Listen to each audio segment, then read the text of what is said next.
Hi, this is the Baseless Speculation Podcast with Spartacus and Dylan. And today we're going to talk a little bit about Nvidia. One of the interesting things that has happened to Nvidia recently is they've announced that they've acquired a networking firm called Mellanox for almost $7 billion. Given what Mellanox does, some have been a little bit uncertain as to what this new acquisition will do for graphics focused Nvidia. However, we think we have a pretty good idea on how they'll use it. Dylan, do you want to talk a little bit about that? Yeah, so if we look back into the past, we look at what kinds of acquisitions Nvidia has done. They've acquired three companies of noteworthiness. One was Portal Player.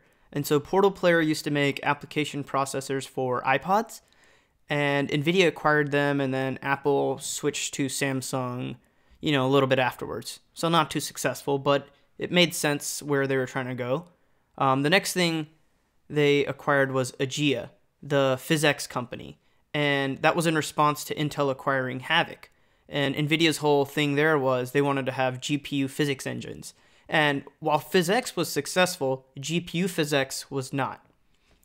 The third company that Nvidia acquired was Icara, I'm not sure, but they produced modems, and that made perfect sense along with Portal Player in terms of their whole Tegra SoC phone ambitions. And they continued the development for a while, but eventually they laid off everyone in that department because it just wasn't successful.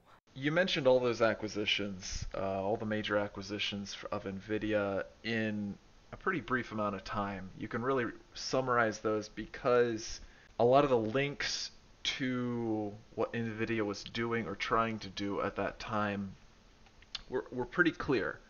So one of the things that we wanted to talk about was how the usefulness of Mellanox is going to be a little bit more involved. There's a little bit more to unpack. And so, Dylan, could you go through and just start by rolling through what does Mellanox do, and then maybe move into how NVIDIA will actually be using them?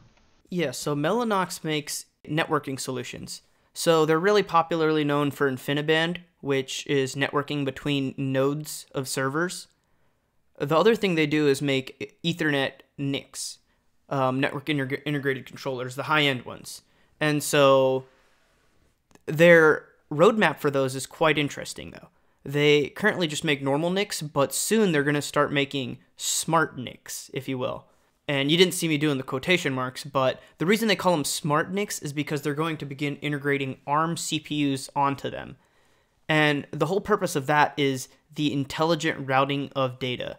One of the things they've talked about a lot is the NVMe of, which is basically fabric storage. You have a bunch of NVMe drives connected to the network, and the SmartNIC helps request that data from that storage, that pool of NVMe that's connected to the storage in a distributed way. That's similar to what I think NVIDIA wants to do with Mellanox. They want to create the GPU of, basically a fabric GPU, accelerator network. So recently, the OCP created the OAM. So that's two acronyms, but the important one is OAM, which is Open Accelerator Module. And so if you've seen the Volta chips out there, they have this sort of, they have the PCI form factor, then they have this other form factor. The Open Accelerator Module is that other mezzanine style form factor. With the Open Accelerator Module, which is supported by Baidu, Microsoft, and most importantly, Facebook, the biggest contributor to this module, you can do two main things. You can scale and you can decrease latency. And this is done because the Open Accelerator Module connects into the network, the fabric, better than past designs of accelerator cards. In the past, accelerators have had to go through the host, aka the server CPU, to get to the network integrated controller, which then attaches you to the fabric. What the Open Accelerator Module allows you to do is it takes the accelerator and it actually connects the accelerator to the host, to the other accelerators, and then also the network. So currently NVIDIA has the NV switch, which connects the accelerator to other accelerators. What we think Mellanox is going to allow them to do is do that third piece, the expansion piece, connect the accelerator to the network. And this, like I said, lets you do the two main things, scalability and latency. With scalability, NVIDIA can take their huge 16 GPU designs, their systems, and scale them even higher. Instead of having 8 GPUs connected or 16 GPUs and a couple CPUs or one CPU, you can now do hundreds of GPUs connected together in this fabric. And Mellanox's technology of Smart-NICs is vital for routing data around between these various GPUs. The other thing is latency. So scalability dealt with training. With latency, you're talking about inferencing. With inferencing, latency is critical. You have to have lower latency, and that's why most latency is still done on CPUs or FPGAs. NVIDIA wants GPUs to take that crown as well, like they have the crown with training. And the way they want to do that, I think, is by bypassing the CPU. So instead of having the data come in from the network integrated controller, from the fabric, go to the CPU, and then go to the PCIe device or the mezzanine accelerator, it can instead go from the network integrated controller straight to the accelerator. And then the accelerator does the processing and sends it back out to the network. And then another key thing to mention on all of this is that while there's a lot of neat things that happen once you kind of bypass the host, the other thing that's important to NVIDIA is that host generally is a CPU, made by Intel and some other companies, but not NVIDIA. NVIDIA doesn't really have a CPU that can operate in this environment in the same way that Intel or some others do.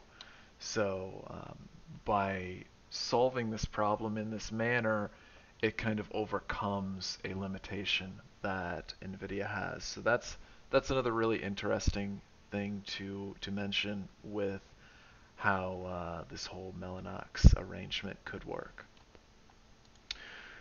Now, we talked a lot about Mellanox, and that's touching on that networking aspect. We can't help but talk just a little bit about what NVIDIA does on the actual accelerators, so the actual processing of data. And so the rumors are suggesting that that's going to be pushed forward with a next-gen Volta successor called Ampere. So Volta was announced basically 2 years ago at around GTC 2017, and so we're approaching GTC 2019, and it's about time to see Ampere at some point here. We anticipate that the first thing that we're going to see with respect to Ampere is going to be that GA100 type of part.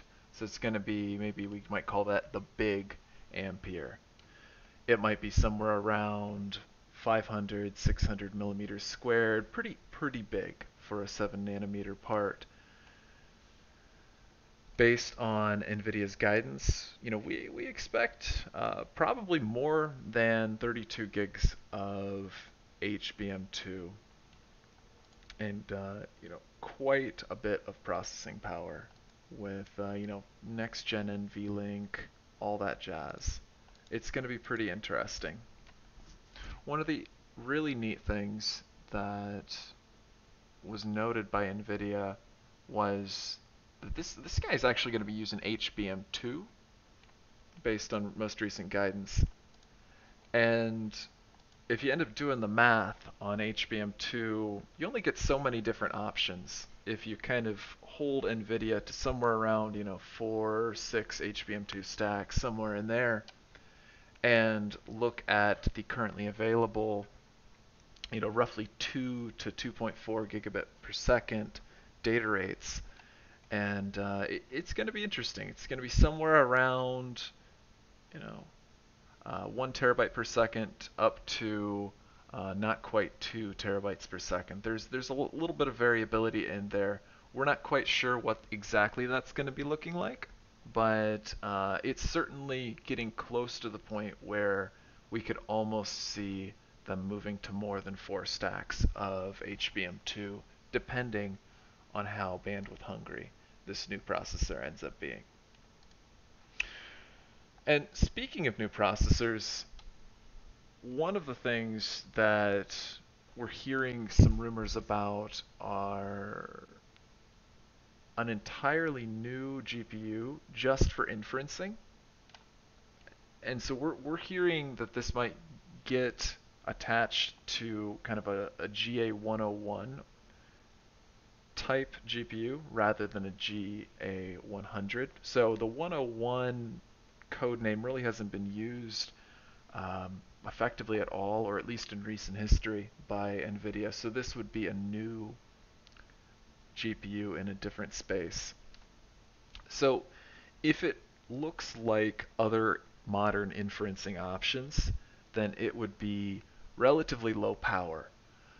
So it could be somewhere around 75 watts if they're really pushing for a high density option, like a lot of the other things from Microsoft and Google and other inferencing FPGAs and all that good stuff. Right now, what Nvidia is doing is they've got their 104 type part, like the TU104 is in the Tesla T4. They take a GPU that really lives in that 200 odd watt space and they clock it down so it can live in that 75 watt space, and suddenly it gets to be a lot more efficient, and that improves density quite a bit. I'm sure Nvidia probably doesn't like that.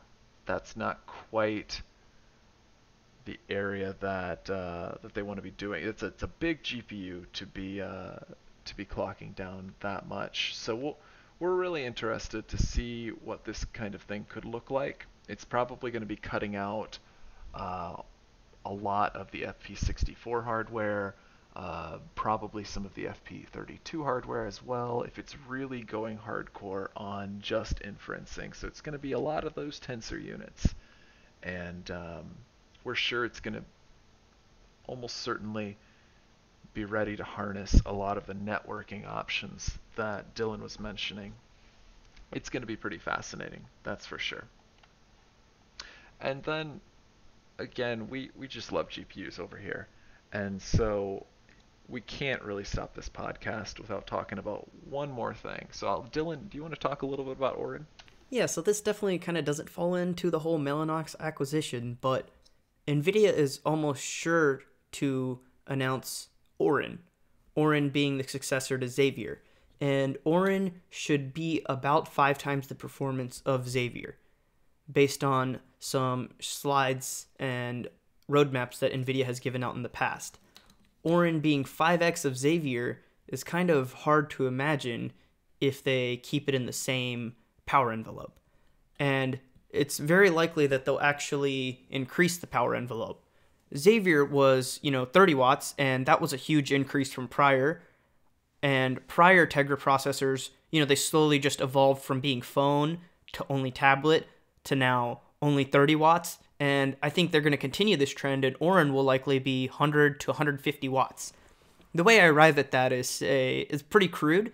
They're taking Xavier, which is 12 nanometer, 16 nanometer, whatever you want to call it. It's, okay, you take their shrink, okay, that's 2x efficiency. So now you're at 15 watts for Xavier performance. You give Nvidia credit for, sizable architecture change too. But you're still nowhere near where you need to be to get that 5x performance. So the only way is to scale it up even further. And since Nvidia thinks that the best way to do these is to connect 2 of them, it's probably connected via that NVLink 3 that we're going to see on these other Ampere GPUs. And if you look at a block diagram of Xavier, it's pretty clear that this thing's going to be even more full of application-specific integrated circuits. right now half the die is application specific integrated circuits. We'll see what Ampere with with Orin brings. And on the CPU side of things, I'm expecting them to retain that 10 wide on the VLIW CPU side, but I expect the ARM decoder to go wider, probably 3, maybe 4 wide in terms of ARM decoding. And that's about all I have. Thanks, Dylan. As you can see, we're pretty excited for GTC, and we look forward to seeing what happens. Thanks, guys.